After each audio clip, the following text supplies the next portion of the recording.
እንዴት ነው ግን ማንችለው? እንዴት ነው ግን ማትችለው? ሮዚነር እንዴት ነው ማትችለው? ኧረ በፈጣሪ ስም አንተ 21 ሞክረን አንድ አናገባም። 21 እነሱ እኮ አንድ አግኝተው ነው አንድ ያገቡት። እግዚአብሔርን ኧረ በመድኃኒዓለም የምን ቻምፒየንስ ሊግ ነው? ኢሮፓ ሊግ የማያስፈልግም፣ ኮንፈረንስ ሊግ የማያስፈልግም። አርፈን 8ኛ 9ኛ ጨርሰን ይህ አሰልጣኝ በሰላም እንደመጣ በሰላም ይውጣ። በቃ እንዲህ ውስጥ የሆነ ነገር እንኳን አይቶ አያስተካክልም። ቢውልድ አፕ ላይ እየተቸገርን ያዝ እንግዲህ አራዳይ ብሩኖ 18 አሲስት ገና 20 ይደርሳል 30 ምናምን ሪከርድ በሪከርድ ሚገርም ፐርፎርማንስ ሚገርም ማንቼ እኔ ባይዜ ባልጠበቃችሁበት ሰዓት ነው መጥቼ ክሬዲት የምሰጠው። ገባር ብዙ ጊዜ ደግሞ አንድ ለባዶ ስታሸንፍ ስለ ቡድን ብዙ ጊዜ ይነግራል፣ ብዙ ነገር ይነግራል። አሁን ይሄ ጨዋታ ሰከንድ ሃፍ ሙሉ ፕሬሸር አብዞርብ ካውንተር አድርገው ሁለተኛ ደግሞ ነገር ማረጋጋት ይችሉ ነበር። ግን ኤዲን ሄቨን እና ኑሴር ማዝራዊን ሴንተር ባክ ይዞ ገብቶ ቸልሲን ያለ ጎል ስታንፎርድ ብሪጅ ላይ ማሸነፍ ከባድ የሆነ ብቃት ነው። ተረዳጋ ቸልሲ ያለ መቻሉን እንዳለን ተው ሁለት አንግል ገርቶበታል። ግን ክሮስ ነው ገባ ክሮስ ኤኒቲንግ ካን ሃፕን ወደ ቦክሱ ክሮስ ሲደረግ ግን ክሊር ካት የሆነ ኦፖርቹኒቲ ምንም አልፈጠሩት። የአውሮፓ ሻምፒዮንስ ሊግ መጣሁልሽ እያለ ይገኛል ማንቸስተር ዩናይትድ። በተጠባቂ የፕሪሚየር ሊግ ፍልሚያ በቶፕ ፎር ፉክክሩ ላይ ተጽዕኖ ሊፈጥር ይችላል ተብሎ በተጠበቀ ጨዋታ ስታንፎርድ ብሪጅ ላይ ቼልሲን የገጠመው የማይክል ካሪኮ ማንቸስተር ዩናይትድ 1-0 በሆነ ጠባብ ውጤት በማሸነፍ የአውሮፓ ሻምፒዮንስ ሊግ ግስጋሴውን አጠናክሮ በመቀጠል ሶስተኛ ደረጃ ላይ በ58 ነጥብ መቀመጥ ችለዋል። በዚህ ጨዋታ ላይ ቼልሲዎች ተጫውተው ማንቸስተር ዩናይትዶች አሸነፉ ቢባል ማጋነን አይመስለኝም። በጣም በርከት ያሉ ሙከራዎችን ቼልሲዎች ማድረግ ችሎ ነበረ። ነገር ግን ዩናይትዶች 43ኛው ደቂቃ ላይ በማቲያስ ኩኛ አማካይነት ባስቆጠሩት ጎል አማካይነት ጨዋታውን በዛ ውጤት መርታት ችለዋል። ቼልሲዎች ከ25 በላይ ሙከራዎችን ማድረግ የቻሉ ቢሆንም ነገር ግን አንድም ጎል ማስቆጠር አልቻሉ።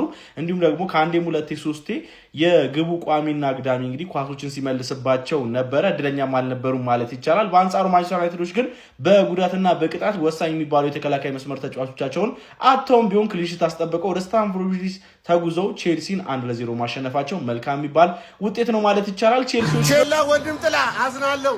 ብሩኖ 18ኛ አሲስት የኔ አባት ምን ላርግ አንዴ ምን እንላለን ያለቴ ነው የኔ ጀማ ይሄ ነው ያራዳ ልጅ። ለማንኛውም እረፍት 1-0 እየመራ ነው። አሹ እሰይ ለጠፉሽ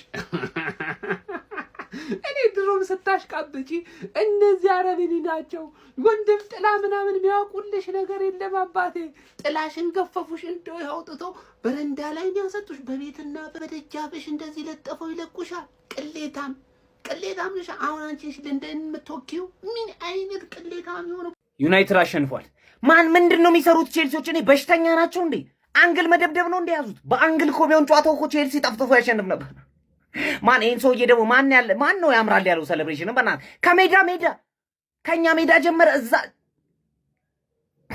ማን በአንድ ባዶ ያልቃል። ያውላ አንግል ገጭቶበት ቼልሲ በአንድ ባዶ ዩናይትድ ያሸንፋል። ብሩኖ አሲስት አደረገ። ዛሬም በጣም የሚያቃጥል ጨዋታ ዩናይትድ አሁን ሻምፒየንስ ሊግ መግባቱን በቃ አረጋግጧል። ከዚህ በኋላ ቻው የሚወጣበት ወይ የለም።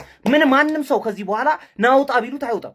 በቃ ድርቅ አለ ገብቶ ምን እናርግሽኛ ቼልሲ ምን ሆነ ነው አንተ? ኧረ በስመ አብ እንዳለ ፓልመር በል እንዳለ አችሉምሽ እንዳላችሁ ሬቲንግ ላይ አሁን የዩናይትድ ተጫዋቾችን አገኛችኋለሁ ግን እንዳላችሁ ቼልሲ በፍጹም አችሉ እንዴ ሻምፒዮን እንኳን 9ኛ ምናምን ነው መጨረስ ያለባችሁ። በእናታችሁ አረ ብሬንትፎርዶች ምናምን ቀደሟቸው ቶሎና ነጥብ ሰብስባችሁ በእናታችሁ ቀደሟቸው። ቼልሲ ጭራሽ ዲዘርቭ አያደርግም። ማን ኮንፈረንስ ሊግ ራሱ እንዳገቡ